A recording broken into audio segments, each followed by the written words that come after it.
Alhamdulillahilladzi an'ama 'alaina bi ni'matil imani wal islam wa bi ni'matil aqidati wal ukhuwati wa kafa biha ni'mah.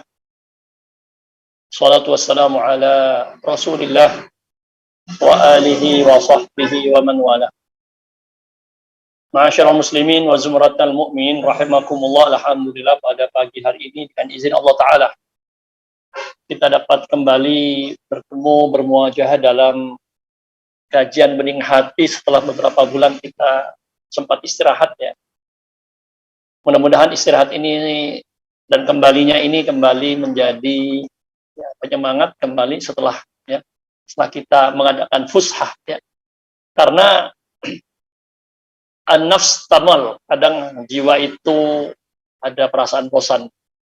An-nafsu tamal, malla yamallu tamallu. Maka Rasulullah sendiri pun ketika di bulan Rajab ya, dalam pendapat yang populer, diperjalankan oleh Allah. Ya. Bapak Ibu jangan rahmatullah, setelah beliau ditinggal mati oleh paman beliau, oleh istri beliau, para penopang-penopang dakwah beliau di Mekah, kemudian beliau mencoba memperluas ya, mencoba mencari lahan baru di Taif, kemudian juga ditolak. Allah Subhanahu wa Ta'ala kemudian menghibur beliau dengan sebuah perjalanan Isra dan Mi'raj. Kalau istilah ulama tafsir itu biasanya ada istilahnya tasliyah. Tasliyah itu ya hiburan, atau bahasa lainnya muasat ya, hiburan. Bapak Ibu jamaah rahimakumullah, hiburan para Rasul, hiburan Nabi di sini diperjalankan oleh Allah untuk bertemu dengan teman-teman seperjuangan. Bertemu para Nabi di Masjidil Aqsa dan juga ketika menaiki langit 1, 2, 3, 4, 5, 6, 7. Juga hiburan Rasulullah adalah salat. Wa ju'ilat qurratu 'aini fi shalah. Aku dibuat tenang, dibuat nyaman, dibuat bergembira ketika aku salat. Arihni biha ya Bilal. Jadikan salat itu wahai Bilal penyejuk, penenang hatiku. Ma'asyiral muslimin, Bapak Ibu rahimakumullah. Jadi ya, kita melakukan sedikit istirahat mungkin ya beberapa bulan Desember barangkali kemarin dan Januari. Ya, kita libur 2 bulan dan bukan kemarin saya yang berhalangan sehingga hampir 3 bulan kita tidak bertemu. Tapi mudah-mudahan ini sebuah fushah atau tadi sebuah tasliyah, sebuah muasat, hiburan, jeda yang setelah itu membuat kita lebih semangat. Sebagaimana Rasulullah SAW ketika pulang dari peristiwa Isra Mi'raj ini, beliau kemudian diteguhkan oleh Allah. Dan kemudian setelah itu beliau berhijrah dan tersebar luaslah Islam ini seperti yang kita rasakan sekarang ini. Mudah-mudahan nikmat Islam dan iman ini terus kita kawal, terus kita jaga sampai Allah panggil kita. Wala tamutunna illa wa antum muslimun. Wala tamutunna illa wa antum muslimun. Bapak Ibu jamaah rahimakumullah, kita juga tidak terasa sekarang sudah masuk di 10 Sya'ban. Di 10 pertama sudah lewat, kurang lebih 20 hari lagi atau bahkan mungkin kurang ya. Kita akan bertemu dengan bulan mulia, bulan suci Ramadanul Karim. Mudah-mudahan kita telah atau sedang mempersiapkan kondisi kita, keluarga kita dan lingkungan kita untuk bisa menjemput menghadap bulan suci Ramadan ini dengan yang terbaik. Sehingga kita dihindarkan dari sifat-sifat ketidaksiapan, sifat-sifat kemunafikan barangkali ya, hipokrit, seperti yang diceritakan Allah dalam surat At-Taubah, bahwa ketidaksiapan itu menunjukkan keengganan. A'udzubillahi minasyaitonir rajim, dalam surat Taubah Allah menceritakan bahwa sesungguhnya orang-orang munafik itu memang enggan untuk ikut berperang. Ya. Mereka yatafannanuna fil a'dzar. Mereka banyak melakukan aneka ragam alasan, bahkan bukan sekedar melakukan tapi melakukan seni beralasan. Fannun seni, yatafannanuna fil a'dzar, memiliki seni untuk memberikan alasan. Alasannya ada saja. Di antaranya mereka katakan katanya, wa minhum may yaqulu dzanli wa la taftinni ya Allah. Ya Rasulullah, berilah kami izin untuk tidak ikut berperang karena kami khawatir dapat fitnah. Nanti kami tergoda karena di sana di Bani Asfar itu di Tabuk sana ada wanita-wanita yang cantik-cantik. Masya Allah, alasan yang luar biasa. Seolah-olah menarik tetapi sesungguhnya menunjukkan keburukan hatinya. Allah berfirman, walau aradul khuruja la'addu lahu 'uddatan. Bapak Ibu rahimakumullah, Allah menegaskan kebusukan hati mereka bahwa kalau mereka memang benar niat mau keluar ikut berperang, tentu la'addu lahu 'uddah. Mereka menyiapkan diri untuk berangkat, menyiapkan bekal untuk berangkat. Nah, ketika kita benar-benar mencintai Ramadan, menginginkan kehadiran Ramadan dan menginginkan Ramadan yang lebih baik, maka tidak ada alasan lain kecuali kita mempersiapkan. La'addu lahu 'uddah. Mudah-mudahan kita telah mempersiapkannya jauh-jauh hari atau sedang mempersiapkannya. Mudah-mudahan Allah mudahkan sekali lagi kita berjumpa dengan Ramadan dengan kondisi yang terbaik. Amin ya rabbal alamin. Baik, mungkin bisa sambil ditampilkan Mas Teguh atau yang lain. Ya. Tema kita insya Allah masih pada kitab Nasaihul Ibad, ya, karya Syekh Nawawi Al-Bantani, masih dalam bab Thunai, bab tentang dua hal, makalah atau pembahasan yang ke-11. Ya. Makalah hadiyata asyara. Monggo diklik, Sir. Ya. Ya. Bapak Ibu rahimakumullah, setelah dimulai dengan dengan ayat-ayat, dengan hadis-hadis Rasulullah SAW, kemudian asar, perkataan-perkataan sahabat dan juga dari tabi'in dan ulama salaf.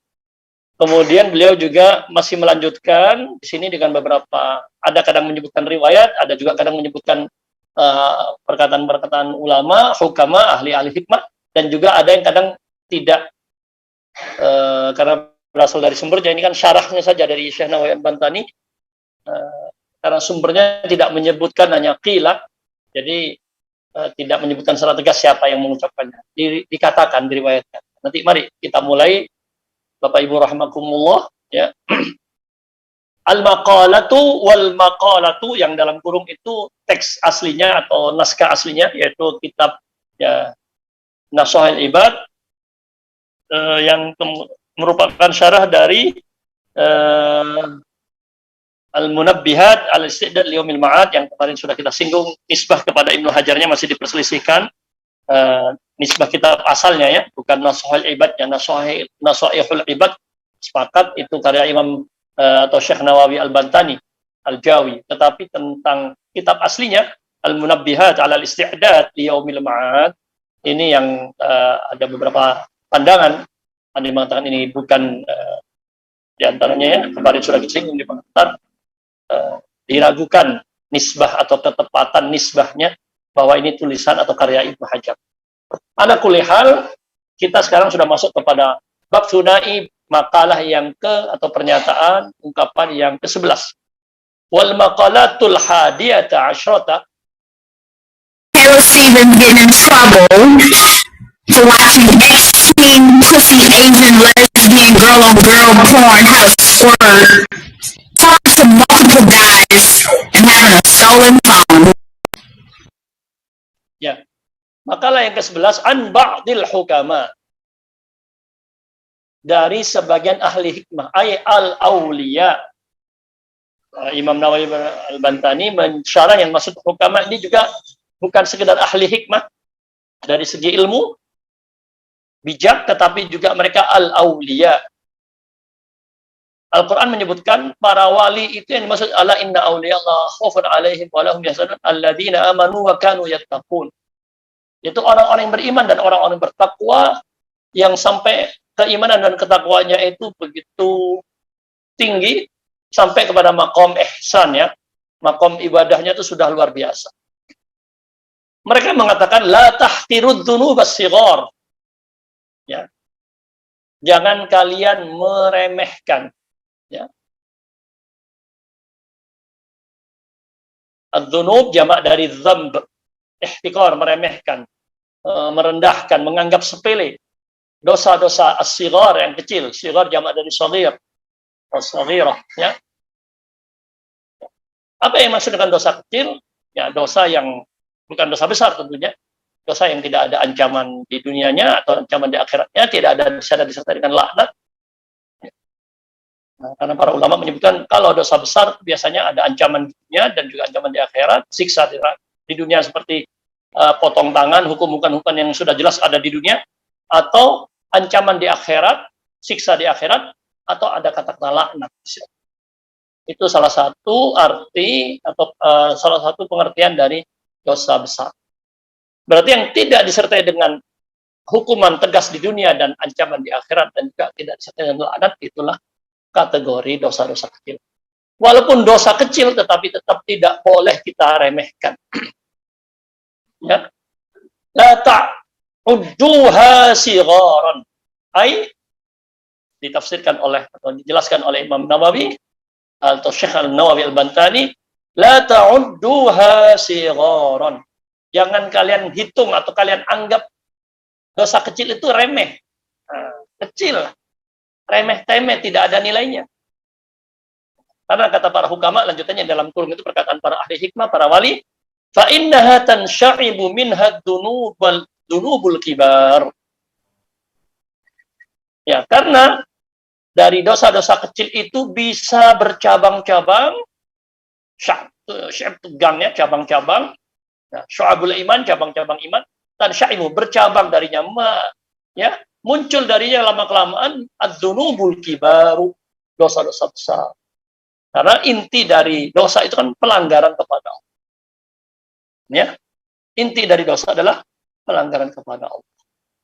Jadi, kalau kita menganggap remeh dosa, walaupun itu dosa kecil, ya,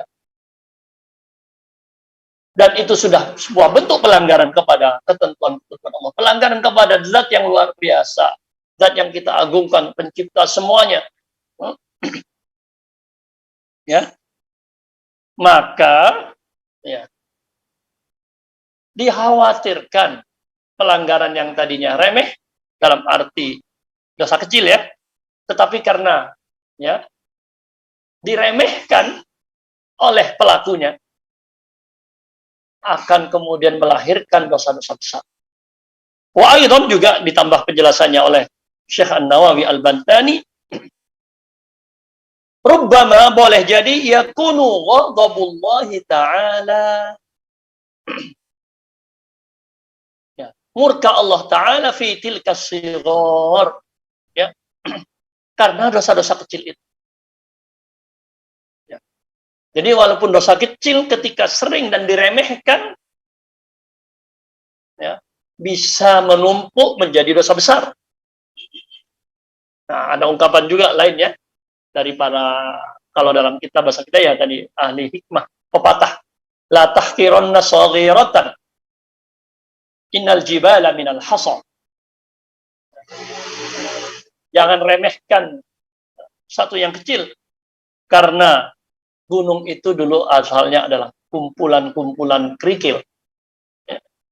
Ada juga bahasa, ya, bahasa pepatah kita yang mengatakannya seperti itu.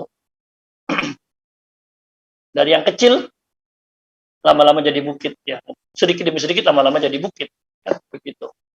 Itu juga pepatah Arabnya mengatakan, jangan kalian meremehkan dosa kecil. Ya. Fa innaha tansha'ibu minha ad-dunubul kibar. Kalau kita kembali ke hadis, juga sebaliknya. Jangan Anda remehkan, jangan dipandang sebelah mata, jangan dianggap sepele kebaikan. La tahqiranna minal ma'rufi syai'an walau an talqa akhaka biwajhin talqin, atau dalam riwayat lain biwajhin taliq. Jangan engkau remehkan, jangan engkau pandang sebelah mata, jangan engkau anggap remeh, sepele kebaikan itu. Walau an talqa akhaka biwajhin talqin atau biwajhin taliqin. Ya, walaupun sekedar engkau bermuka manis, ya, bersenyum, ya, ya, tersenyum dengan di depan saudara, sama. satu keburukan selama bentuknya pelanggaran, maka ketentuan Allah ini ya jangan ketika dilanggar jangan dianggap sepele. Begitu pula dengan kebaikan, karena ketaatan kepada Allah juga adalah sebuah taufik dari Allah, anugerah dari Allah. Ya. Jadi ketika kita mendapatkan ketaatan dari Allah, taufik dari Allah dengan melakukan ketaatan juga jangan dianggap remeh. Karena itu juga suatu yang mahal, hidayah dari Allah Subhanahu wa taala. Puji, syukuri kebaikan itu sehingga mudah-mudahan Allah tambah ya. Tambah nikmatnya, tambah taufiknya, karena wala haula wala quwwata illa billah, kita tidak punya daya upaya apa-apa tanpa kekuatan dan kuasa dari Allah Subhanahu wa taala. Ini makalah yang ke-11 atau ungkapan yang ke-11 dari hukama, dari para wali, dari para ahli hikmah. Kemudian wal maqalatus saniyata asyrata. Kita masuk selanjutnya kepada makalah yang ke-12. Anin Nabi sallallahu alaihi wasallam. Ini ingin menegaskan pernyataan yang di atas itu. Diriwayatkan dari Nabi sallallahu alaihi wasallam, la saghirata ma'al isghrari. Tidak ada dosa besar, dosa kecil. Jangan dianggap dosa kecil, atau tidak ada yang namanya dosa kecil ya. Kalau dilakukan terus-menerus. Israr itu ngotot, ngokong. Ya. Israr itu berarti tikror, diulang-ulang. Apa batasannya israr itu? Dalam beberapa syarah disebutkan. Batasannya sehingga orang tadi menganggap seperti tadi. Ya. Menganggap sepele, menganggap remeh, dan tidak dipedulikan lagi dosa itu. Jadi walaupun dosa kecil tetapi disepelekan, dianggap remeh, tidak lagi ada rasa takut. Ya. Ya. Sering diulang-ulang, maka itu bukan lagi dosa kecil. Jadilah shaghirata tidak lagi menjadi dosa kecil ma'al israr, kalau dilakukan berulang-ulang, tidak ada lagi rasa takut kepada Allah, tidak ada lagi kepedulian kepada ya ketaatan kepada Allah, yang ada adalah pembangkangan. Kata di sini Imam Syekh Al-Bantani An-Nawawi menjelaskan, fa innaha, karena dosa kecil itu pun bil muwadhabati 'alaiha, ketika sering, muwadhabat rutin ya, sering berulang dilakukan, rutin dilakukan, ta'dhumu, menjadi besar, fatasiru kabiratan, maka akhirnya berubah menjadi dosa besar. Ini kita perlu memiliki hasasiyah ya, memiliki sensitivitas agar dosa-dosa yang mungkin dinilai kecil, dipandang kecil secara teori keilmuan, atau mungkin di pandangan manusia, sesungguhnya ya itu ketika dilakukan berulang-ulang, hilang rasa takutnya, hilang kepeduliannya kepada ketaatan kepada Allah. Maka juga ada ungkapan lain dari para ulama ya, la tanzur ila sigharil ma'siyati. Jangan engkau perhatikan, engkau pusatkan, fokuskan penglihatanmu, pandanganmu, penilaianmu pada tentang dosa yang dianggap kecil itu. Walakin inzur, tapi lihatlah, perhatikanlah, fokuskanlah dirimu ila man asaita, kepada zat yang engkau ingkari itu, yang engkau maksiat itu Allah Subhanahu wa taala jalla jalaluh. Allah yang maha kuasa, yang telah memberi engkau nikmat segalanya, kesehatan, nafas dan semuanya. Apakah engkau anggap biasa, engkau remehkan ketika engkau maksiat kepadanya? Jadi jangan fokuskan di pelanggarannya, dianggap kecil, bukan. Ya. Tetapi kepada siapa Anda melanggar. Di sini Imam Nawawi melanjutkan, ya. Wa aidan juga annaha azmun ala istidamatiha. Kalau sudah dilakukan israr itu mokong, yang ngotot, dilakukan berulang-ulang juga azmun, berarti sudah menunjukkan tekad ala istidamatiha. Ya. Ya, ala istidamatiha, untuk melakukannya terus-menerus. Mudawamah itu terus menerus ya. Sama dengan muadzabah tadi, mirip. Ketika dia bertekad melakukan, ini kan dosa kecil. Ini kan dosa kecil, tapi diulang terus menerus. Berarti dia sudah bertekad untuk melakukan itu, mengulang-ulanginya. Maka kata beliau, tasiru kabiratan. Itu juga ya. Kalau yang satu udah jelas mengerjakan. Itu jelas dosa besar, menjadi dosa besar. Bahkan kata beliau, dengan niat saja dilakukan dengan niat, dengan tekad, dengan semangat kuat untuk mengulanginya, untuk selalu mengerjakannya, itu bisa berubah menjadi dosa besar. Kenapa kata beliau? Karena sudah hilang rasa takutnya. Kenapa? Fa inna niyatal mar'i, karena niat seseorang. Ya, fil ma'asi, niat kuat tentunya. Azmun tadi kan niat kuat, tekad. Ya. Untuk melakukan kemaksiatan, kanat maksiatan. Ini adalah sebuah kemaksiatan. Tapi mungkin ada yang bertanya-tanya bagaimana dengan hadis yang ada dalam kitab Riyadhus Shalihin ya. Dalam kitab Arba'in hadis nomor 37. Ya, man hamma bihasanatin, kalau kebaikan yang ingin dia kerjakan ya. Ya. Itu dicatat ketika terhalang. Wa man hamma bi'amilah, kalau ingin berbuat baik kemudian dikerjakan, dilipat gandakan 10. Barang siapa yang berniat melakukan keburukan, wa man hamma bisayyi'atin falam ya'malha, ya. Kalau sudah bertekad melakukan keburukan tapi tidak dia kerjakan, itu dicatat sebagai kebaikan. Nah, itu yang dicatat kebaikan. Tapi kalau dia bertekad bermaksiat, ketika tidak dikerjakan, apakah dicatat kebaikan? Ini pertanyaan. Ya. Di sini menurut Imam Syekh Nawawi Al-Bantani dicatat sebagai maksiat. Kenapa? Karena dia sudah bertekad, sudah ya meninggalkannya itu sudah bertekad untuk mengerjakannya, sudah niat betul. Tetapi sini kan beliau tidak membahas dikerjakan atau tidak, gitu. Tapi niatnya itu sendiri ketika sudah hilang rasa takutnya, sudah diniatkan untuk terus-menerus dikerjakan, untuk okok, untuk membangkang, itu ya. Karena para ulama membagi. Seorang yang meninggalkan perbuatan buruk, ya, perbuatan dosa, maksiat, kalau yang mendapat kebaikan tadi yang disebutkan dalam hadis tadi ya, hadis riwayat Bukhari dan Muslim, barang siapa man hamma bisayyi'atin, ya, sudah ingin berniat melakukan keburukan, falam ya'malha, tetapi kemudian tidak mengerjakannya, ini malah dicatat kutiba katabahallahu indahu hasanatan kamilah, dicatat oleh Allah sebagai sebuah kebaikan yang sempurna. Ya, dicatat oleh Allah sebagai sebuah kebaikan yang sempurna. Wa in hamma biha, kalau kemudian niat buruk tadi fa'amilaha, kemudian dia kerjakan, maka dicatat sebagai sebuah keburukan. Di sini kan Imam Syekh Nawawi Al-Bantani tidak menyebutkan apakah kemudian dikerjakan atau tidak.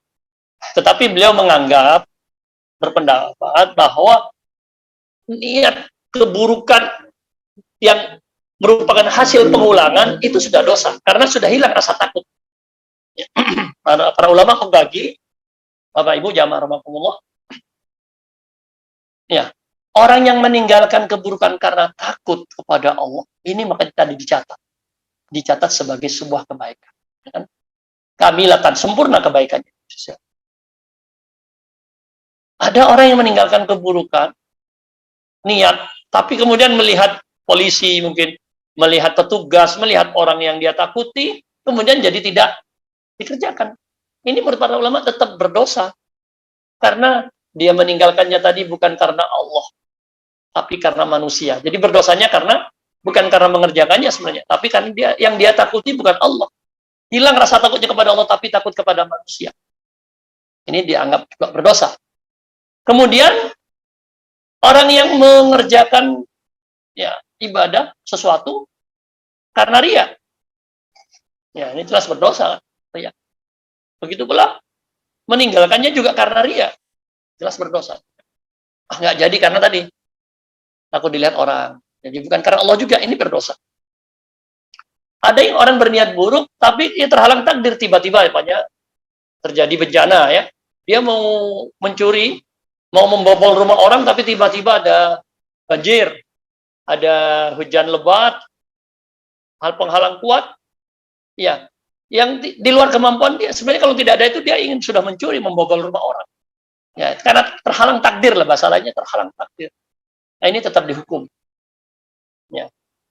Bentuknya seperti apa, wallahu taala alam, tapi para ulama menyebutkan ini tetap ada hukumannya. Karena bukan karena Allah meninggalkannya. Nah, kalau murni sekedar lintasan pikiran, belum berupa tekad, belum berupa niat kuat, nah ini yang tidak dicatat. Khotiroh, yang disebut dengan khotiroh, lintasan pikiran itu tidak dicatat.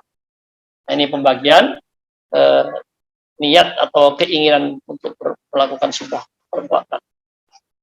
Kemudian dalam riwayat tadi dilanjutkan wala kabirata ma'al istighfar. Ya, dan tidak ada dosa besar ya kalau disertai dengan istighfar. Tapi yang dimaksud istighfar di sini tentu bukan sekedar astaghfirullah. Imam Nawawi atau Syekh An-Nawawi Al-Bantani di sini menyebutkan ayat taubatu, yang dimaksud istighfar di sini adalah taubat. Kalau dosa kecil insyaallah dengan istighfar bisa. Tetapi untuk dosa besar la budda minat taubah bisyurutiha. Syarat-syarat taubat dengan syarat-syaratnya ya. Menyesal. Ya, pertama istighfar bentuk penyesalannya. Ya. Ya, kemudian bertaubat kembali kepada Allah, keampunan kepada Allah, bertekad untuk tidak mengulanginya. Kalau itu berkaitan dengan hak manusia, dikembalikan hak manusia itu. Itu taubat khusus. Selain itu dosa besar tidak bisa. Nah, curi barang orang.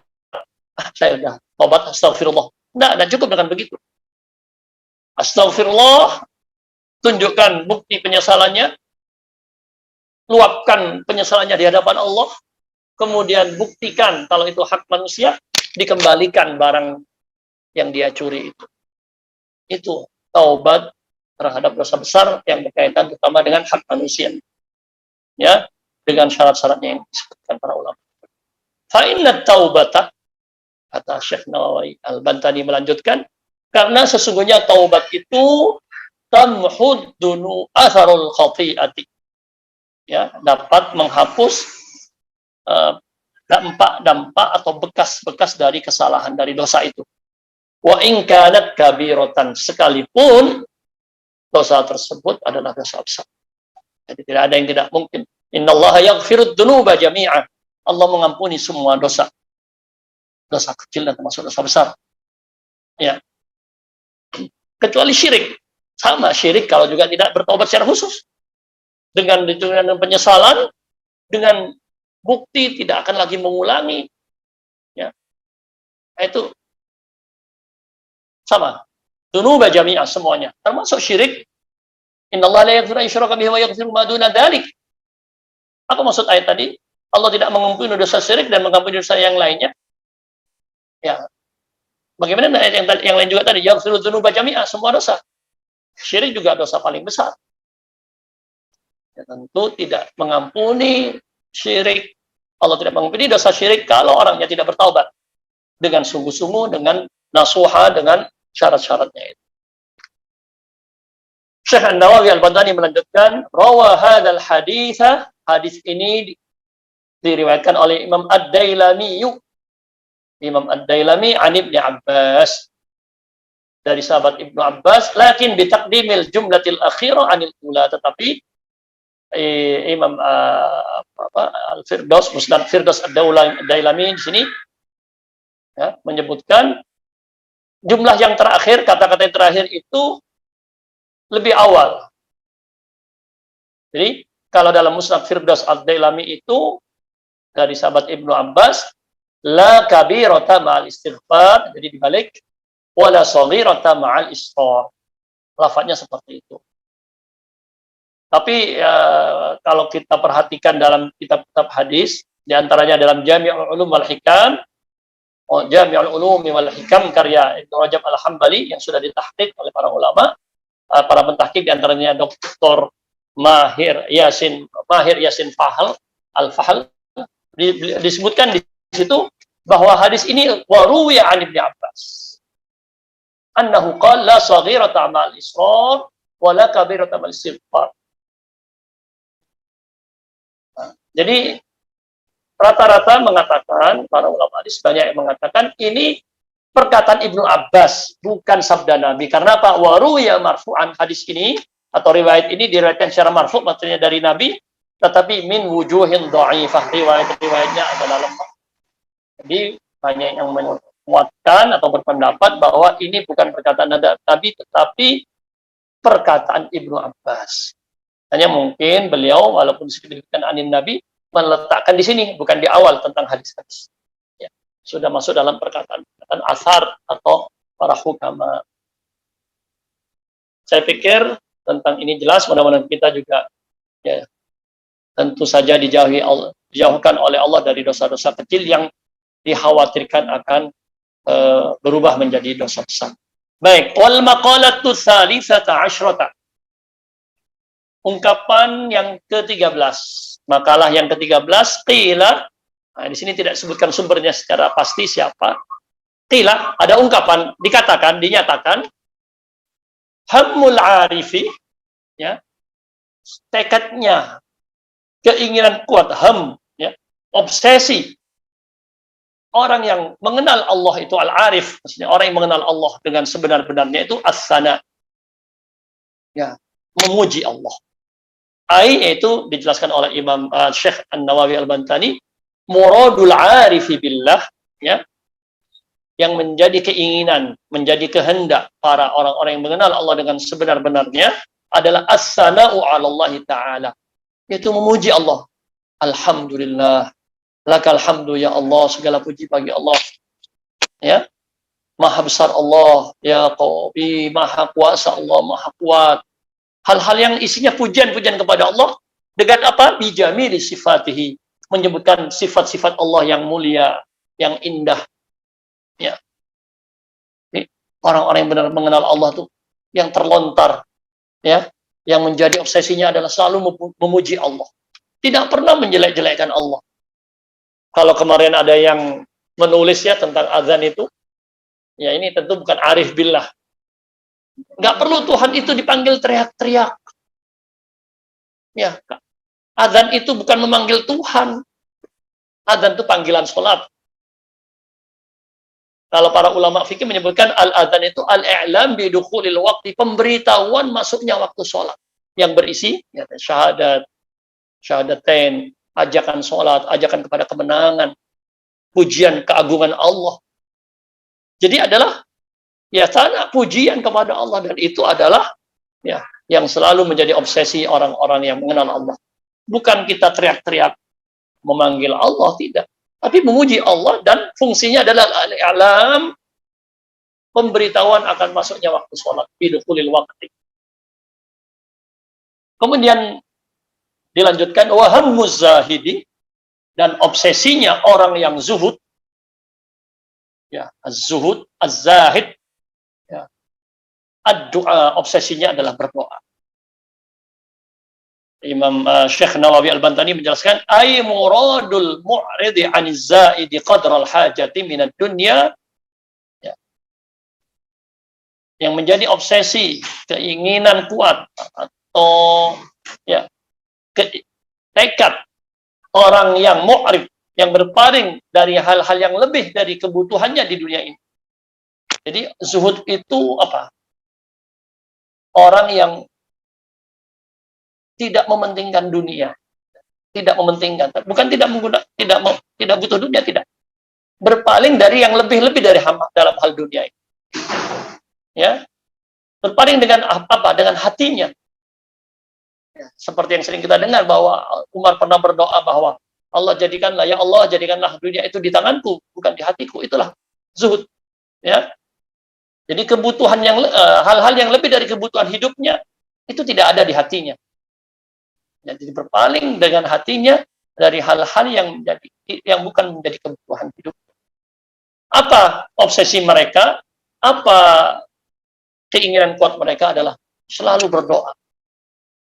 Doa apa? Dijelaskan oleh Syekh Nawawi Al-Bantani, wahwa ya, doa itu adalah at-tadarru' ila Allah Ta'ala. Tadarru'. ya, memohon dengan rendah hati, dengan suara lirih, ya, dengan rendah hati kepada Allah Subhanahu wa taala, bisu'ali ma indahu minal khair, mengharapkan, memohon kebaikan yang ada di sisi Allah. Ya. Jadi orang yang mengenal Allah selalu memuji Allah, selalu mengagungkan Allah. Kenapa? Li'anna hammal 'arifi rabbahu.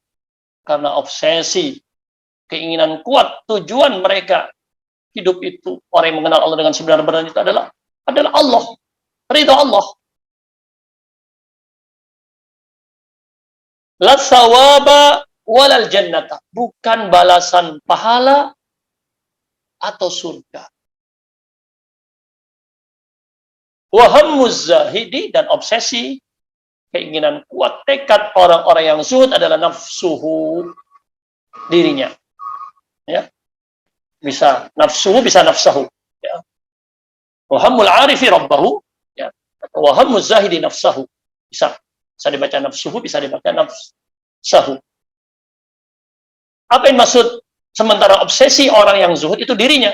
Ai manfaatu nafsihi.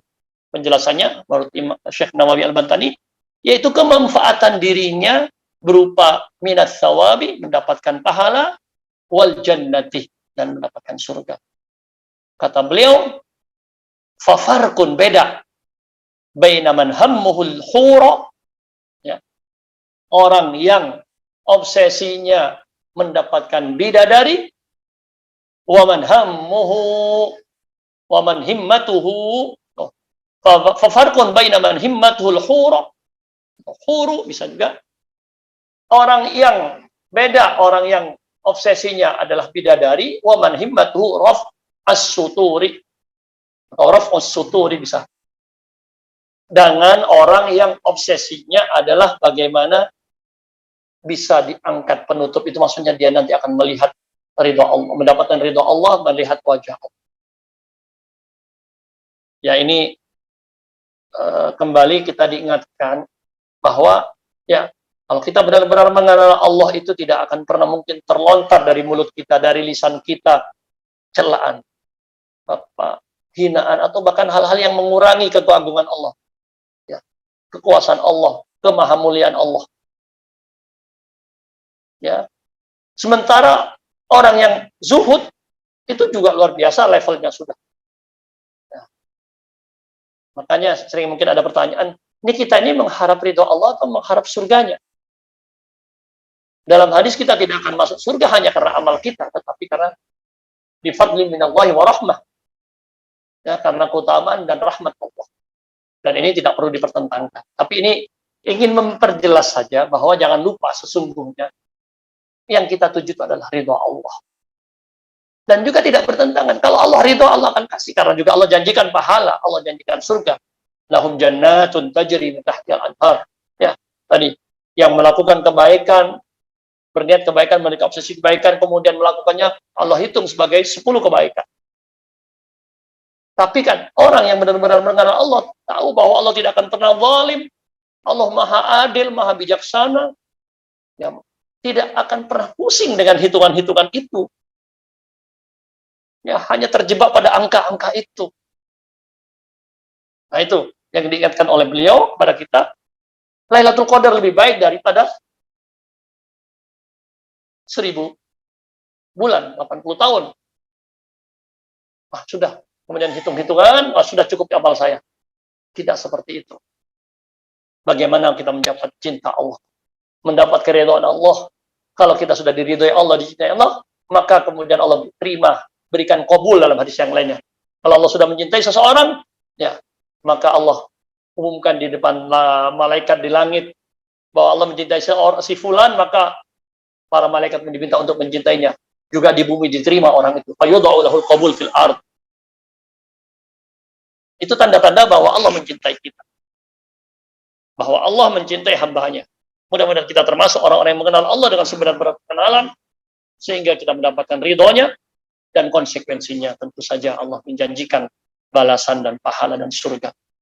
Ja'alan Allah, mudah-mudahan Allah menjadikan kita semua dari orang-orang yang betul-betul mengenal Allah, dari orang-orang yang zuhud, tidak kemudian dikuasai oleh dunia dan pernik-perniknya yang disebutkan dalam hadis yang lain, ya, untuk kita waspada karena akan datang satu masa, ya.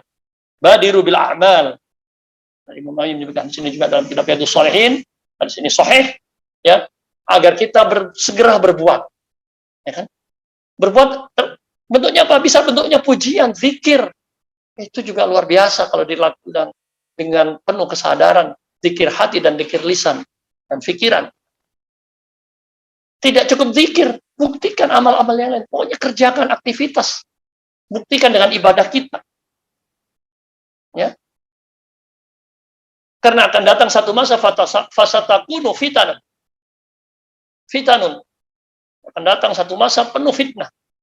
Kaqita'il lailil muzlim, seperti potongan-potongan malam yang gelap.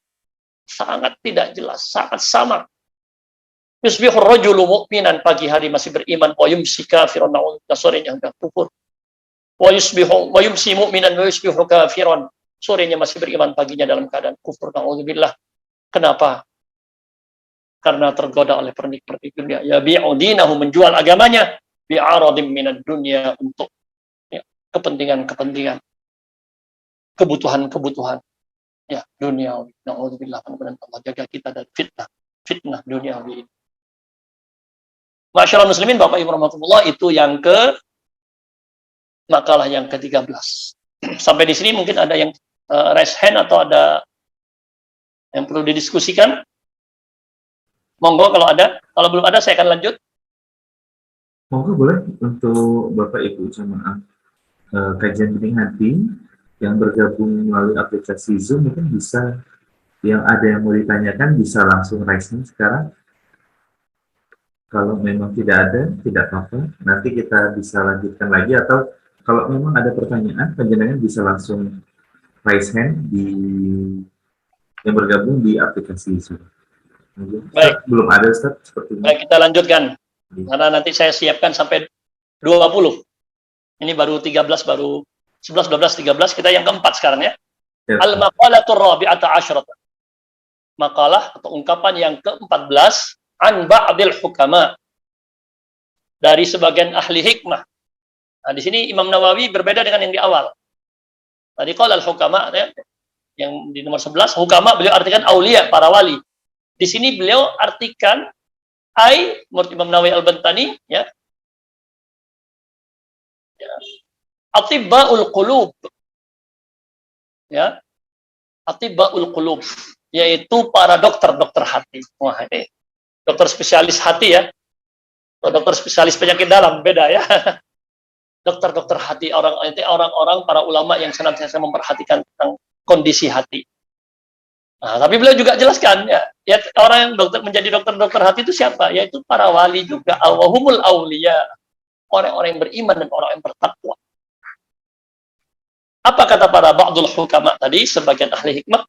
Ya, man tawahhama, barang siapa yang memiliki anggapan, ya, anna lahu waliyan, bahwanya ada wali, ya, ada pelindung, aula minallah, yang lebih bisa melindungi lebih dari Allah, berarti qallat ma'rifatuhu billah, pengenalannya terhadap Allah minim, sedikit.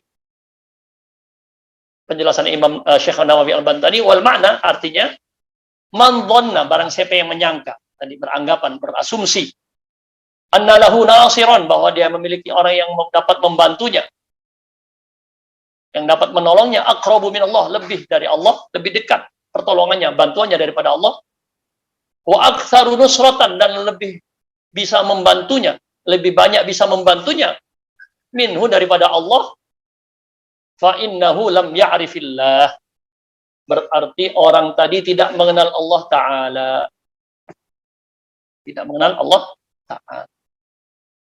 Wa man tawahhama, lanjutan dari perkataan ahli hikmah tadi, dan barang siapa yang berasumsi, beranggapan annalahu aduwan, bahwa dia memiliki musuh ada yang lebih kuat, lebih berbahaya, lebih hebat permusuhannya min nafsihi, daripada dirinya sendiri, berarti qallat ma'rifatuhu bi nafsihi, pengetahuannya tentang dirinya sendiri, tentang jiwanya sendiri, nafsunya sendiri, sangat minim.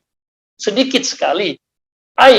Penjelasannya, kata Syekh Nawawi, wa man dhanna anna lahu aduwan, siapa yang mengira bahwa dia memiliki musuh aqwa yang lebih kuat min nafsihi daripada jiwanya sendiri, dirinya sendiri, al-ammaratu yang banyak menyuruh kepada keburukan, wallawamatu dan yang banyak mencela, fa innahu lam ya'rif nafsahu, maka orang tadi sesungguhnya belum mengenal jiwanya, belum mengenal dirinya.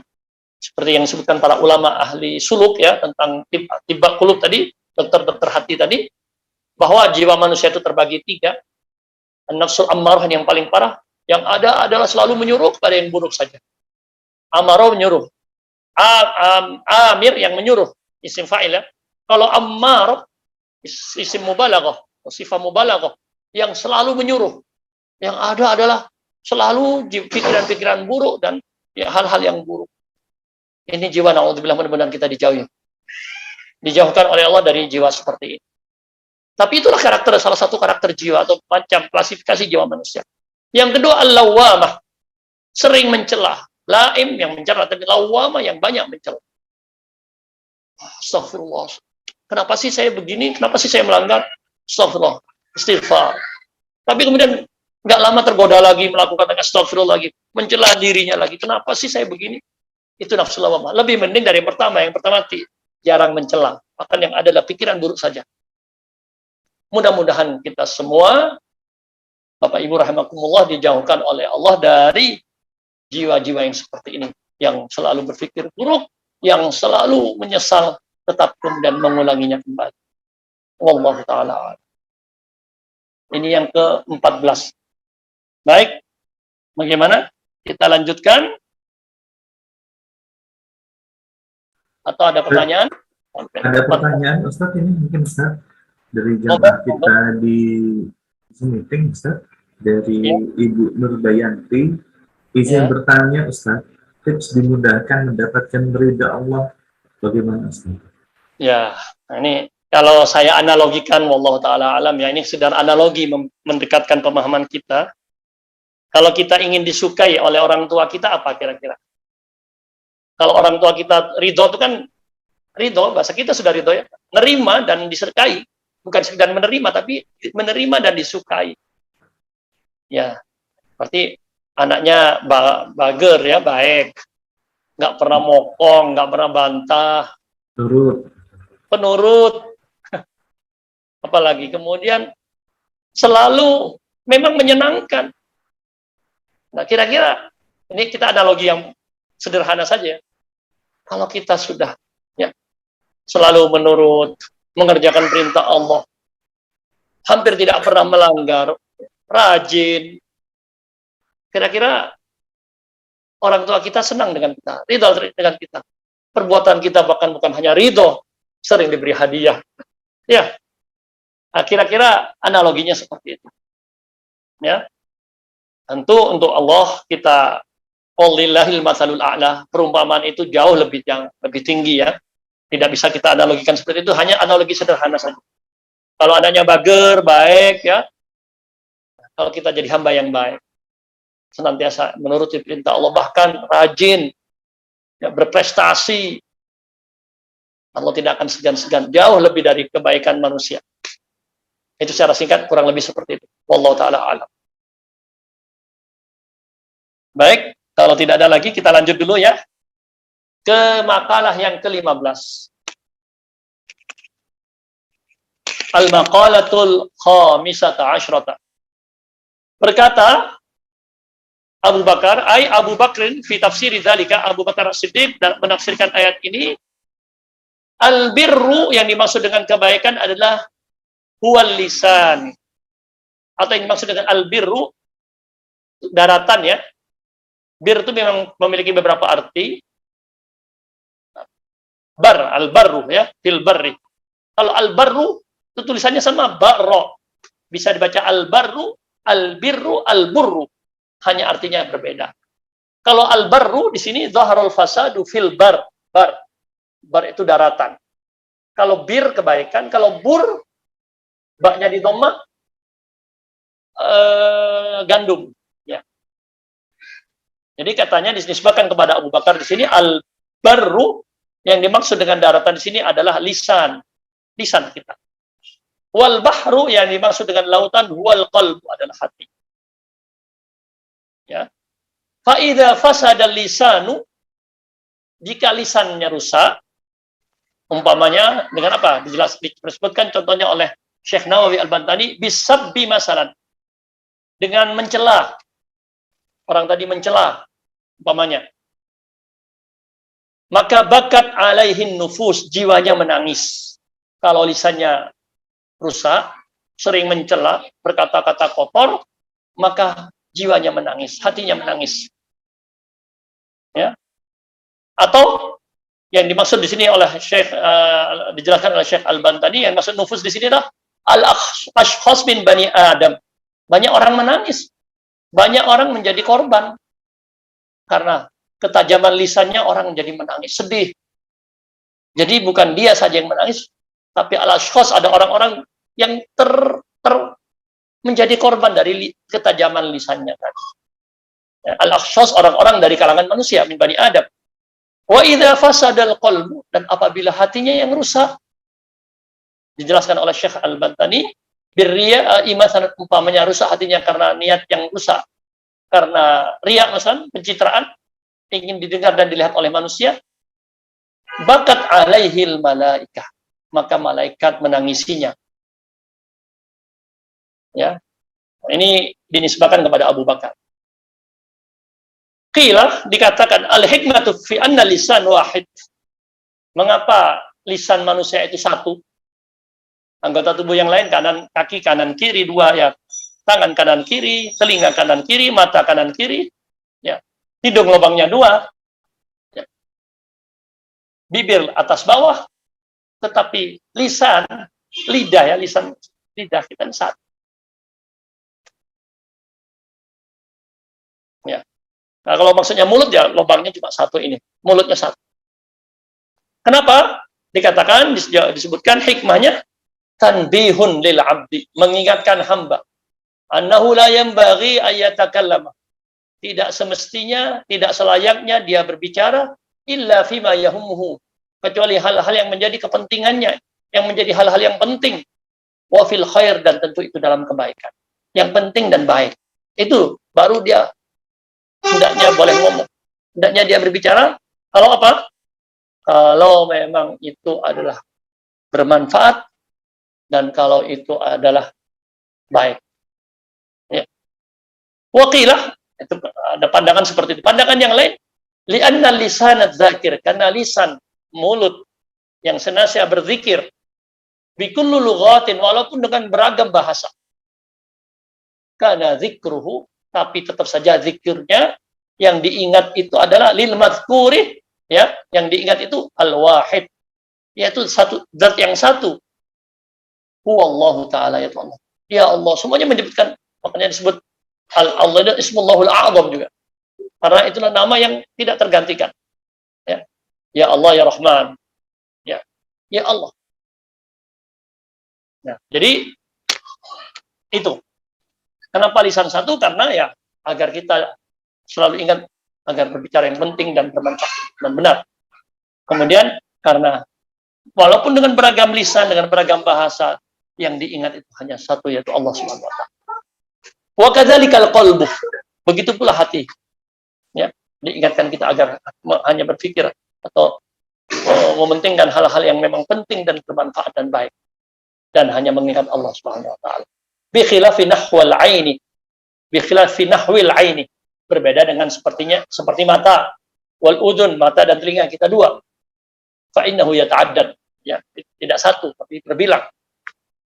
Qila, ada juga yang berpendapat li annal hajata ila sam'i wal basari, karena kebutuhan melihat dan mendengar itu aksar minal hajati kal kalam.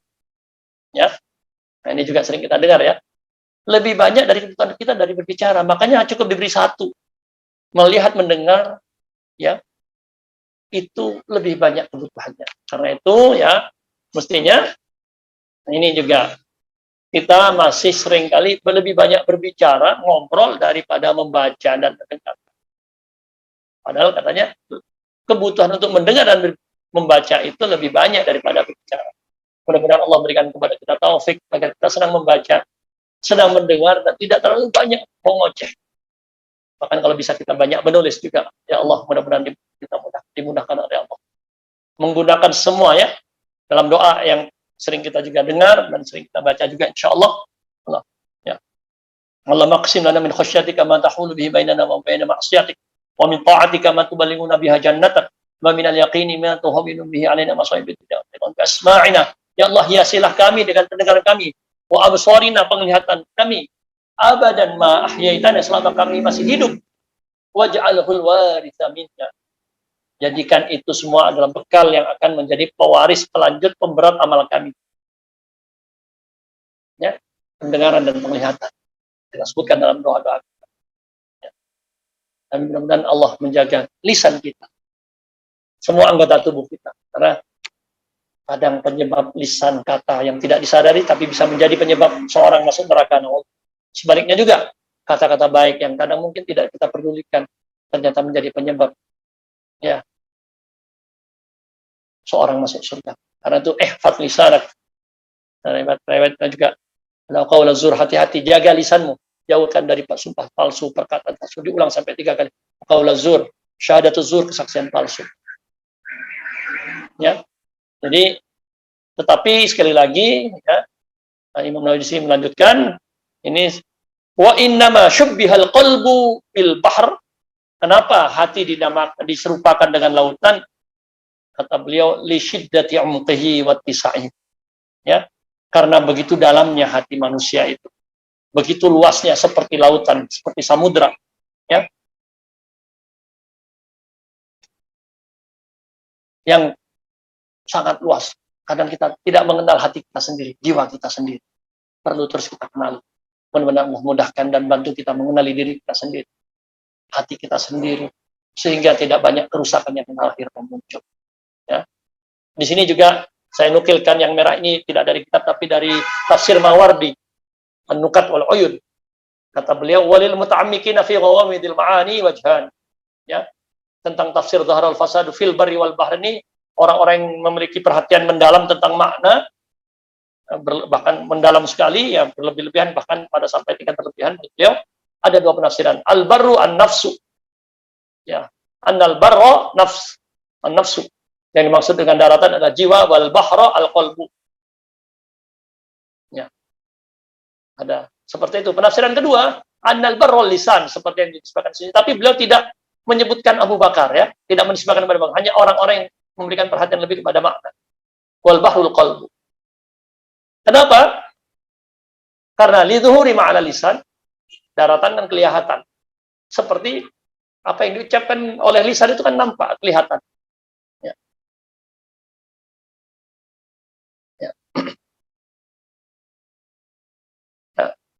Wal khafa'i ma fil qalbi, ya, dan apa-apa yang ada dalam hati itu tersembunyi seperti lautan yang dalam tadi, yang luas. Tapi menurut beliau ini wa huwa ba'id, penafsiran yang jauh yang beliau kuatkan dalam tafsir ini, ya baru ya daratan ini yang zahir yang kita pahami secara zahir. Bahar ya lautan, maksudnya telah nampak kerusakan di muka bumi dan di lautan, di mana-mana di alam ini. Jadi beliau tidak menisbahkan kepada Abu Bakar, hanya kepada orang-orang yang sering memberikan perhatian kepada makna. Juga tafsir Qurtubi Al-Jami' li Ahkamil Quran, di sini beliau menyebutkan wal barru wal bahru huma al-ma'rufan masyhuran. Yang dimaksud dengan daratan dan lautan yang sudah ma'ruf, yang dikenal itu, baik dalam secara bahasa atau menurut manusia, yang dikenal oleh manusia. La ma qalahu ba'dul ibad atau ba'dul ubad, tidak seperti yang dikatakan oleh sebagian ahli ibadah atau sebagian hamba. Innal birra atau annal barra al-lisanu, bahwa yang maksud daratan adalah lisan, wal bahral qalbu, dan yang maksud dengan laut adalah hati. Kenapa? Li dhuhuri ma'ala lisan wa khafa'i ma fil qalbi. Jadi alasannya karena yang di lisan ketahuan diucapkan, wa khafa, dan tersembunyi apa yang ada dalam hati. Tentu sekali lagi ini ya dikaitkan tadi ya, nisbahnya tidak kepada Abu Bakar dari sumber-sumber ini. Wallahu ta'ala alam. Penulis mendapatkan sumbernya dari mana, saya tidak mendapatkannya. Karena sekilas seperti itu, hanya di kitab-kitab tafsir dikatakan itu dari sebagian orang yang berlebih-lebihan dalam memperhatikan makna, dan itu pun tidak dikuatkan oleh Imam Mawardi pendapat itu, dan juga Imam Al-Qurtubi. Ya, tapi kita bisa ambil maknanya agar kita bisa menjaga lisan kita, ya, dan juga menjaga hati kita tadi. Wallahu ta'ala alam. Ini makalah yang ke-15.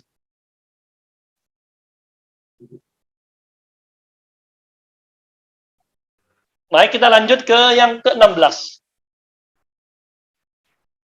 Bisa dilanjutkan slide-nya, Ustaz? Wal maqalatus sadisata asyrata. Makalah yang ke-16. Qila, dikatakan inna syahwata. Ini salah ketik ya. Di situ tertulis sin, tidak ada titiknya. Saya perbaiki. Inna syahwata. Bisa digeser, Ustaz? Di situ, mohon maaf, salah ketik. Inna syahwata. Sinnya tidak ada titiknya, mestinya shin ada titiknya. Ya. Inna syahwata, dikatakan sesungguhnya syahwat itu, nafsu itu, tusayyirul muluka abidan. Dapat menjadikan seorang hamba, menjadikan para raja menjadi hamba. Kata penjelasannya menurut Syekh An-Nawawi Al-Bantani, fa inna man ahabba syai'an fa huwa 'abduh. Karena sesungguhnya orang yang mencintai sesuatu menjadi hambanya. Ya, menjadi budaknya. Kan dua hal itu tadi. Asy-syahwah tusayyirul muluka 'abidan. Syahwat, nafsu menjadikan raja menjadi hamba. Wasabru sebaliknya, kesabaran yusayyirul 'abida mulukan, menjadikan seorang hamba bak raja seperti raja. Kenapa? Kata beliau, li'annal 'abda bisabrihi yanalu ma yurid. Karena seorang hamba dengan kesabarannya akan mendapatkan apa yang dia inginkan. Ala taro, ala yasilu ilmukah. Bukankah telah sampai kepadamu ilmunya? Ya. Ila qissati sayyidina al-karim. Kisah. Ya. Tuhan kita yang mulia, Ibnul Karim, anak dari orang yang mulia, Ibnul Karim, dari anak yang mulia, anak dari orang yang mulia, Ibnul Karim, dari anak dari orang yang mulia, yaitu Nabi Yusuf alaihissalam, As-Siddiq. Yusuf Siddiq, Yusuf Siddiq, Ayyuhas Siddiqu. Ya. Al-Quran menggelari beliau juga Siddiq dalam surat Yusuf. Ya. Yusuf Ayyuhas Siddiqu. Ibnu Ya'qub, anak dari Ya'qub, Nabi Ya'qub As-Sabur yang sangat penyabar. Ya'qub, putra dari Ibni Ishaq Al-Halim, anak dari Nabi Ishaq yang penyantun, yang santun. Ibni Ibrahim Al-Khalili, anak dari Nabi Ibrahim yang terkasih, yang terpilih, menjadi kekasih Allah Subhanahu wa taala. Al-Awwah, yang banyak kembali, banyak bertobat kepada Allah. Semua mereka para nabi alaihi wassalam. Wa Zulaikha, dan Zulaikha. Kisah Nabi Yusuf dengan Zulaikha. Fa innaha ahabbat sayyidana Yusuf. Zulaikha mencintai Nabi kita, Tuhan kita Yusuf. Nihayatal hubbi, pada puncak cinta, secinta-cintanya. Tetapi Nabi Yusuf, wa huwa yasbir, betapa beliau sabar ala makriha, terhadap makar, tipu daya, wa aziyatiha, dan gangguan Nabi Yusuf, gangguan Zulaikha. Kemudian Allah beri balasan dari kesabarannya, dari seorang yang terbuang dari sumur, kemudian menjadi pemimpin di istana, menjadi menteri, menjadi pejabat tinggi. Nah, ini dua hal ya yang dikatakan, diungkapkan bahwa syahwat, kalau kita mengikuti hawa nafsu saja, inna syahwata tusayyirul 'abdi muluka 'abidan. Ya, ketika para raja mengikuti syahwatnya, akhirnya lama-lama dia jatuh kalah, suka berjudi umpamanya, atau dia suka berbohong, atau dia korupsi, nanti akan jatuh yang menjadi budak, mungkin jadi pesakitan setelah tidak menjabat. Sementara kesabaran, wasabru yusayyirul 'abida mulukan, seperti dalam kisah Nabi Yusuf. Bapak Ibu jamaah Allah, terkait dengan kisah Nabi Yusuf ini juga momentum kita mempersiapkan diri bulan Ramadan. Ada sedikit tamsil ya, perumpamaan yang menarik dari Imam Ibnul Jauzi dalam kitab Bustanul Wa'idhin. Beliau menyebutkan perumpamaan bulan Ramadan, beliau miripkan, beliau beliau tamfilkan, beliau miripkan dengan kisah Nabi Yusuf dengan saudara-saudaranya. Ya, 9 Allah Subhanahu wa taala berfirman, "Idz qalu la Yusufu ahabbu ila abina minna wa nahnu usbah." Saudara-saudara Nabi Yusuf mengatakan, ya, Nabi Yusuf, saudara kita Yusuf lebih dicintai oleh ayahanda kita, oleh bapak kita, padahal kita jumlahnya lebih banyak. Usbah, sekelompok. Mereka mengatakan bapaknya ini salah ini, inna abana lafi dhalalin mubin. Ayahanda kita itu keliru. Kenapa? Hanya Yusuf yang lebih dicintai, sementara kita jumlahnya banyak. Kata Imam Ibnul Jauzi, begitulah bulan Ramadan. Allah telah pilih menjadi bulan yang paling Allah cintai. Bulan yang Allah paling beri bonus yang luar biasa. Begitu banyak dibanding bulan-bulan lain, seperti cintanya Nabi Yakub kepada Yusuf dibanding saudara-saudaranya yang lain. Ini perumpamaan yang pertama dari Ibnul Jauzi tentang bulan Ramadan diumpamakan dengan kisah Nabi Yusuf dan saudara-saudaranya. Perumpamaan yang kedua, Bapak Ibu rahimakumullah, setelah kita tahu kisahnya Nabi Yusuf tidak disukai oleh saudara-saudaranya, dibuang ke sumur, kemudian dengan izin Allah selamat dari godaan istri pembesar, kemudian dengan kejujurannya, dengan izin Allah menjadi pemimpin, menjadi pejabat besar, ya, menjadi pejabat senior, menjadi pejabat penting. Sementara saudara-saudaranya tetap tinggal di kampung, menjadi petani, dan mereka menjual hasil pertaniannya ke kota. Baru sadar mereka ketika berjumpa dengan Nabi Yusuf, innaka la anta Yusuf, qala ana Yusuf. Dan saudara saya ini, hadza akhi. Ya. Kira-kira kalau kita dalam posisi Nabi Yusuf, sedang hebat-hebatnya, sedang kuat-kuatnya, jaya-jayanya, didatangi oleh saudara-saudaranya dulu yang jahat yang ingin membunuhnya, ingin melenyapkannya. Kira-kira kalau orang Surabaya, apa itu yang dilakukan? Apa kira-kira? Kalau orang Madura mungkin dicarok ya. Tapi oleh Nabi Yusuf, apa kata Nabi Yusuf di ayat 92? Qala la tasriba 'alaikumul yauma yaghfirullahu. Sudah. Selama kalian sudah sadar, sudah insaf, tidak ada sanksi, tidak ada hukuman. Allah sudah memaafkan kalian, maka saya pun sudah memaafkan. Allah saja memaafkan. Luar biasa. Bersihnya hati Yusuf. Tidak ada dengki, tidak ada dendam. Itulah kata Imam Ibnul Jauzi, bulan Ramadan. Walaupun 11 bulan yang lalu, 11 bulan ini kita banyak melakukan kesalahan, dosa.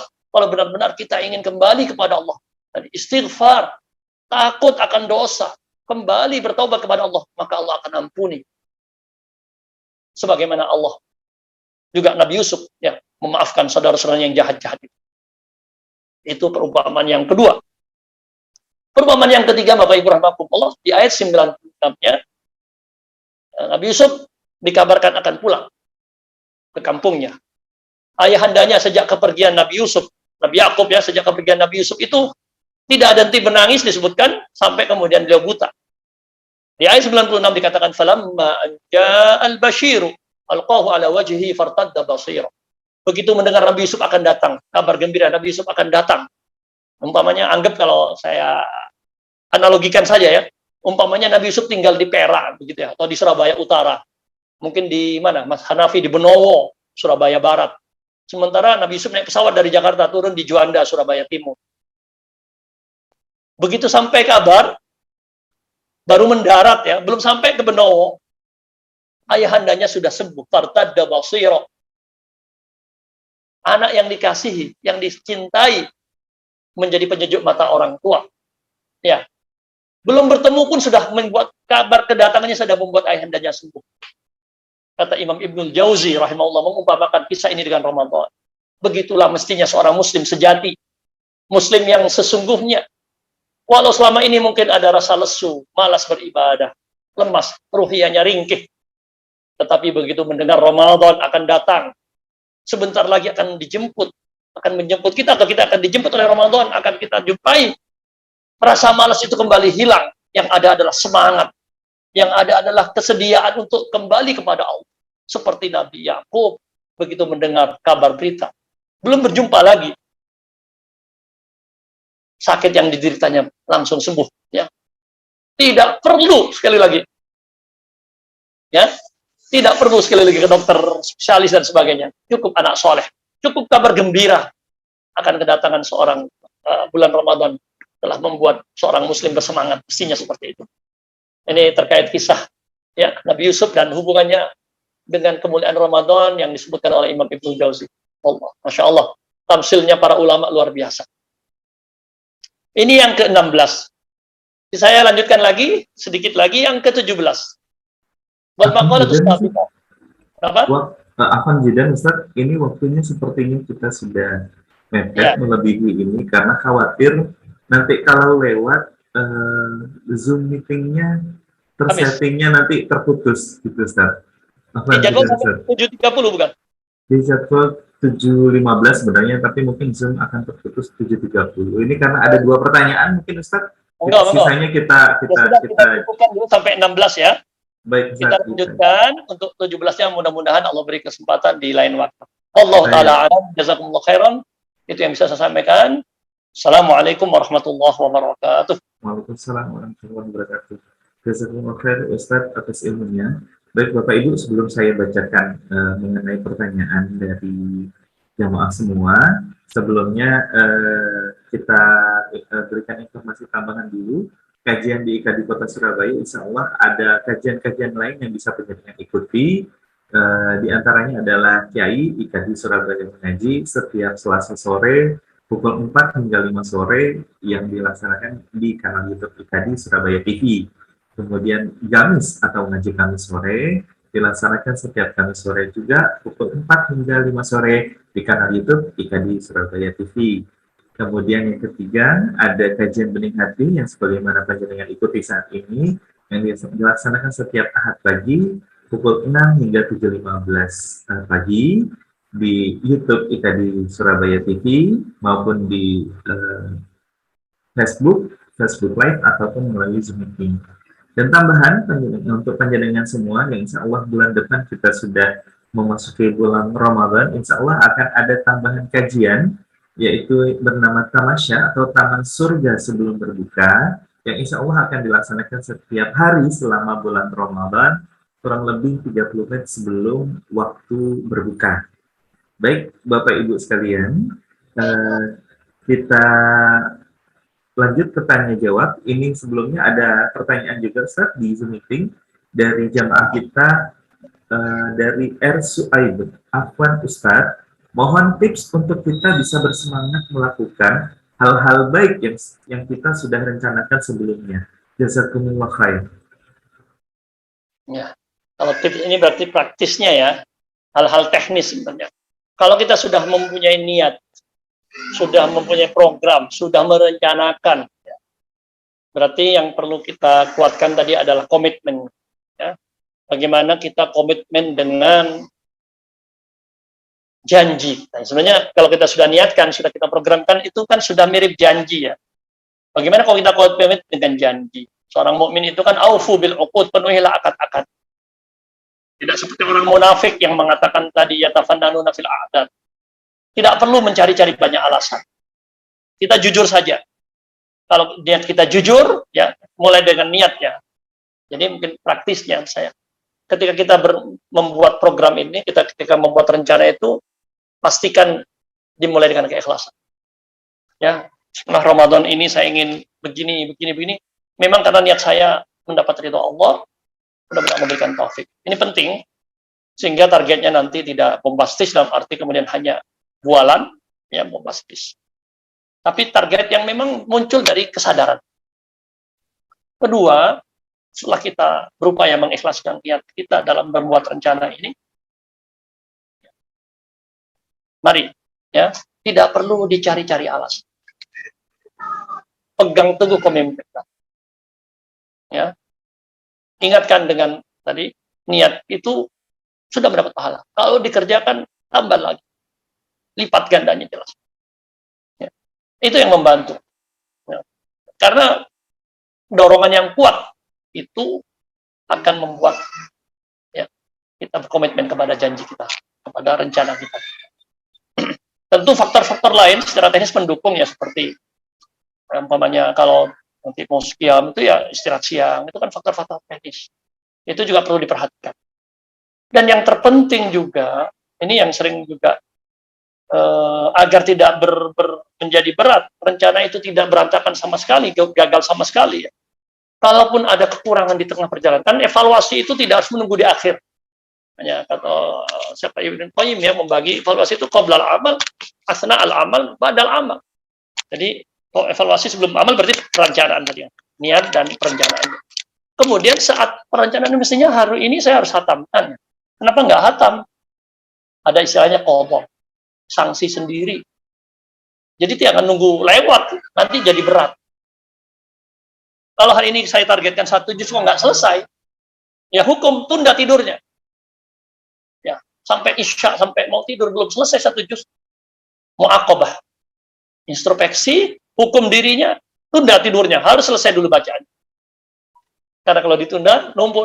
Ini benar-benar kita diberi kekuatan. Ini yang nomor 2 ini penting. Kadang al-muraqabah atau muhasabah asna al-amal. Di tengah perjalanan harus tetap kita komitmen. Maka ada istilah mu'aqabah, menghukum diri, yaitu dengan mengkodok. Kita sudah biasa sholat malam, tidak sempat malam itu karena satu dan lain di luar kemampuan kita, tiba-tiba batuk, tiba-tiba meriang. Tapi paginya enak, tunda, ganti dengan sholat duha yang banyak. Ada seorang sahabat salaf itu ya, yang mengatakan saya selama 40 tahun tidak pernah tertinggal takbiratul ihram. Insyaallah ya. Hanya sekali saat ibuku meninggal dunia, saya tertinggal, maka saya ganti dengan sholat sunnah sebanyak 25 rakaat. Coba, para ulama dulu sudah melakukan itu. Ketika mereka ya anggap melanggar dengan janji mereka ke komitmen saya itu berjamaahnya tadi kan. Kemudian saya langgar, saya ganti. Itu bentuk hukuman. Sehingga tidak berantakan rencananya. Tentu evaluasi nanti di akhir. Tapi ini kalau nunggu di akhir akan banyak masalah. Wallahu ta'ala alam itu secara teknis singkatnya. Berarti istilahnya menjaga komitmen, ikhlas menjalankan, jangan mencari-cari alasan, evaluasi kalau perlu di tengah di akhir, dan yang terakhir sanksi diri sendiri jika ada kekurangan. Gitu ya Ustaz ya. Kemudian pertanyaan berikutnya ada dari Nur Khalid. Pertanyaannya, Afwan tanya Ustaz, lisan seringkali larut mengikuti sekitar untuk guyon dan tertawa yang tidak bermanfaat dan cenderung berlebihan. Gimana cara mencegahnya sampai Allah mengampuni dosa mulut tadi? Ya. Al-Quran menyuruh kita ya, falyadhaku qalila wal yabku katsira. Ya. Seorang ulama juga memesankan kepada kita ya, kalau Al-Quran sudah jelas berpesan ya, falyadhaku qalilan, bukan berarti tidak boleh tertawa kan? Bahkan terikat itu, tertawalah, tapi jangan banyak-banyak. Falyadhaku qalilan, tertawanya sedikit saja. Lebih perbanyak wal yabku katsiran, perbanyak menangis. Jadi sekali lagi tertawa tidak dilarang. Ya. Ya. Tapi la tuktsir. Salah seorang jaddid pembaharu mengatakan la tuktsir minal dhahik. Jangan banyak tertawa. Terlalu banyak. Jangan kebanyakan.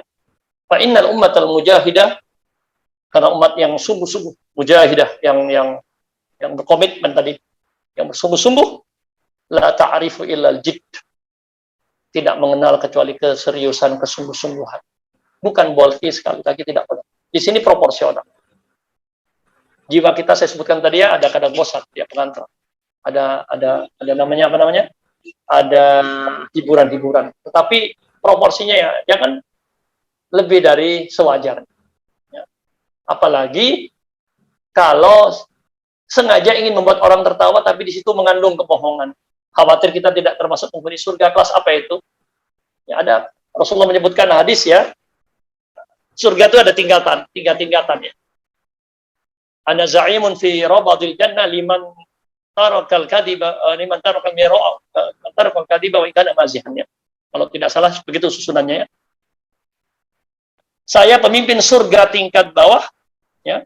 Liman tarakal kadiba wa in kana mazihan ya. Wa in kana mazihan. Saya nanti akan bersama mereka yang di surga tingkat bawah.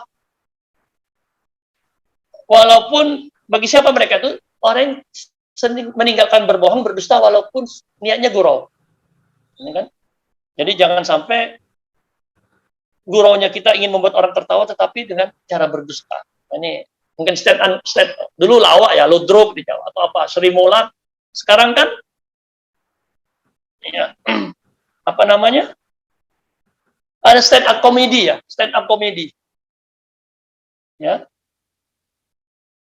Stand up comedy. Nah, ini juga kita maksudnya menghibur, tapi kalau hari-hari kita dipenuhi itu ya. Ada hadisnya seperti ini lafadznya ya. Ada yang bahkan ada bahasanya laknat. Ada lafadz yang lain, ini diriwayatkan oleh Abu Dawud dari sahabat Abu Umamah. Qala Rasulullah SAW, ana za'imun bi baitin fi rabadil jannah liman tarakal mira'a wa in kana muhiqqan. Ini dulu. Surga paling bawah, orang yang meninggalkan debat kusir, yang hanya ingin cari menang, bukan cari kebenaran, walaupun dianya benar. Ini juga kita diingatkan untuk tidak berdebat kusir. Kemudian saya pemimpin surga tingkat tengah, liman tarakal kadhiba wasatil jannah, liman tarakal kadhiba wa in kana mazihan. Orang yang meninggalkan dusta sekalipun bergurau. Aneh, gurau kita jangan sampai ngarang-ngarang ya, fiktif yang kemudian malah mungkin menyinggung orang. Kalau terlanjur terlaksana tentu tadi istighfar. Kalau ada orang yang tersakiti, ya ini. Kalau tadi berkaitan dengan hak adami ya, hak manusia. Kalau barang dikembalikan, kalau harga dirinya, kehormatan dirinya yang difitnah, yang dicuri, yang dirusak apa tadi. Sebut kebaikan orang itu di banyak majelis yang lain. Itu bentuk taubatnya juga. Ya. Ya, kalau masalah menangis ya Umar mengatakan tabaqau. Pelajarannya Anda menangis. Wa illam tabqau atau lam tabqu fatatabaqau. Kalau nggak bisa menangis, upayakan berlatih menangis. Karena Abu Bakr radhiyallahu anhu rajulan baka. Karena Abu Bakr radhiyallahu anhu rajulan baka, kata Aisyah. Ketika ayahandanya diminta untuk menjadi imam mengganti Rasulullah, Abu Bakar itu orangnya lembut, rajulan baka, orang yang mudah menangis, nanti nggak jalan-jalan Fatihah. Ada yang seperti itu, mudah menangis. Ya tentu kita keseimbangkannya. Perintah Al-Quran jangan melebihi. Yang terjadi sekarang kan banyak yang terbalik. Gitu. Belum kita diberikan kemampuan untuk proporsional ya. Kalau Imam Ibnul Jauzi yang saya sebutkan tadi adalah dikenal dengan wa'id. Satu lapangan bisa dibuat dengan ceramah, beliau bisa dibuat menangis. Kalau sekarang kita ya, satu lapangan bisa dibuat tertawa. Ya, itu yang terbalik sekarang. Banyak orang yang pintar membuat orang tertawa. Tapi mungkin tidak banyak termasuk. Ya, alhamdulillah kita sendiri susah masih menangis. Allah Ta'ala alam, mudah-mudahan kita dimudahkan. Tidak segan-segan beristighfar kalau kita merasa berlebihan. Dan kalau ada yang tersakiti ya, ada yang ya, kita rasakan dengan ucapan kita. Walaupun gurau kemudian tersakiti, bentuk istighfar kita, taubat kita adalah dengan menyebut kebaikan orang tadi di majelis-majelis lain. Wallahu ta'ala alam. Assalamualaikum warahmatullahi wabarakatuh.